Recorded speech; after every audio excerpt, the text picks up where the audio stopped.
Ընկերներ ողջույն, ես Համբարյան Մարգարիտան եմ Excelist ակումբի ներկայացուցիչներից մեկը։ Մենք մասնակցված ընկերություն ենք եւ համացանցում ներկայացված ենք Excelist.am կայքի, Excelist Training Center Facebook-յան էջի, Excelist Club Facebook-յան խմբի, Microsoft Excel online lessons YouTube-յան ալիքի, Excelist Club Telegram-յան ալիքի, ինչպես նաեւ թվային սրան նախագծի միջոցով։ Վերջինս թվային գործիքների եւ հմտությունների առցանց դասընթացներ անցկացնում։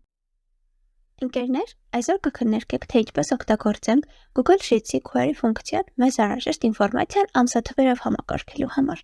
Սակայն մինչ այս պիտի հասկանանք, թե ամսաթվերը ինչպես են պահպանվում Google Sheets-ում։ Ենթադրենք ունենք մի օրվա ամսաթիվ, ահա այսպես։ Եկեք փոխենք ասպետի ֆորմատավորումը եւ այն դարձնենք թիվ, այսինքն number տիպի։ Դրա համար պիտի նշենք բջիջը եւ formatting հատվածից ընտրենք number։ Կտեսնենք, որ մեր գրած ամսաթիվը վերածվեց ինչ-որ թվի, որը էլի նույնությամբ կարող ենք հետ բերել եւ ստանալ նույն ամսաթիվը։ Համապատասխանաբար formatting հատվածից ընտրելով date։ Սակայն բանալին այս ամենի մեջ այն է, որ Google Sheets-ը ամսաթվերը հենց որպես թվեր է իր հիշողության մեջ պահպանում։ Որպեսզի հասկանանք այս ամենը, եկեք մի քանի թիվներ մոծենք։ Ահա, օրինակ 1, 7, 365 366 և 367 թվերը։ Կոպի անենք այս թվերը և տեղադրենք հարևան սյան մեջ ու փոխենք ֆորմատավորումը այս թվերից ստանալով ամսաթվեր։ Ահա այսպես։ Ինչպես տեսնում ենք, մեկ թվին համապատասխանում է 1899 թվականի դեկտեմբերի 31-ը, 7 թվին, որը 6-ով մեծ է 1-ից, այսինքն 1-ին 6 հատ հետո հաջորդող թիվն է։ Համապատասխանում է 1900 թվականի հունվարի 6-ը, որը եթե նկատենք մեր նախորդ գրած ամսաթվին 6 օր հաջորդող ամսաթիվներից ներկայացնում։ Այնուհետև եթե շարունակենք ուսումնասիրել, կտեսնենք, որ 365 թվին համապատասխանում է 1900 թվականի դեկտեմբերի 30-ը, այսինքն ամսաթիվը 1 թվի հետ համեմատած մեծացել է 364 օրով եւ այսպես շարունակ։ Ուստանում ենք, որ արդեն 367-ը համապատասխանում է 1901 թվականի հունվարի 1-ին։ Ստացվում է, որ Google Sheets-ը վերցրել է նախնական ամսաթիվ եւ մնացած բոլորը համապատասխանաբար հերթականությամբ աճում են ըստ այդ ամսաթվի։ Հիմա վերադառնանք ամսաթվերի հետ կապված մեր աշխատանքին։ Առաջին սյունում ունենք ահա այս ամսաթվերը, որոնք ցանկանում ենք դասակարգել այնպես, որ օրինակ ցույց տրվեն միայն 2020 թվականի հունիսի 1-ից հետոյի ամսաթվերին համապատասխանող տվյալները։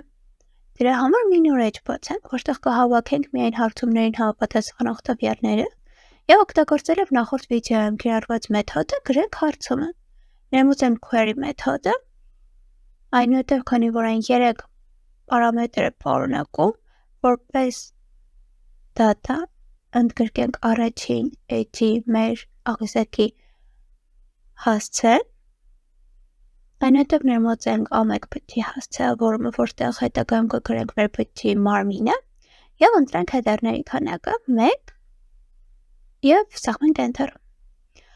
Ահա այսպես։ Այնուհետև վերադառնանք ամեկ բջջից եւ գրենք մեր հարցումի մարմինը։ Select A, B, C, D, E, որոնք մեր աղյուսակի սյուների անվանումներն են, where A-ը մեծ է կամ հավասար եւ այստեղ պիտի ներմուծենք ամսաթիվը,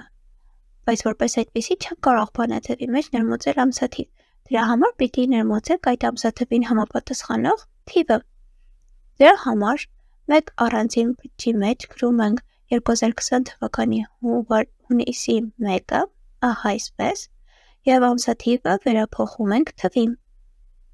Այնուհետև մեր ստացած թիվը տեղադրում ենք բջջի հարցումի մարմնի մեջ։ Որպեսզի ֆունկցիան աշխատի, անհրաժեշտ է նաև ամսաթիվյան արժեքների ֆորմատը փոխել, դարձնելով number տիպի։ Ահա, ստանում ենք մեր ցանկացած արդյունք։ Այնուհետև ամսաթիվյանը կարող ենք դարձնել ամսաթիվ ֆորմատի, ահա այսպես։ Եվ ինչպես կնկատեք, այստեղ բոլոր մեր ամսաթվերը հաջորդում են 2020 թվականի հունիսի 1-ին։ Իսկ եթե օրինակ ցանկանում ենք ընտրել ամսաթվերի range, օրինակ այն ամսաթվերը, որոնք սկսվում են 2020 թվականի հունիսի 1-ից եւ տևում մինչեւ 2023 թվականի հունիսի 1-ը,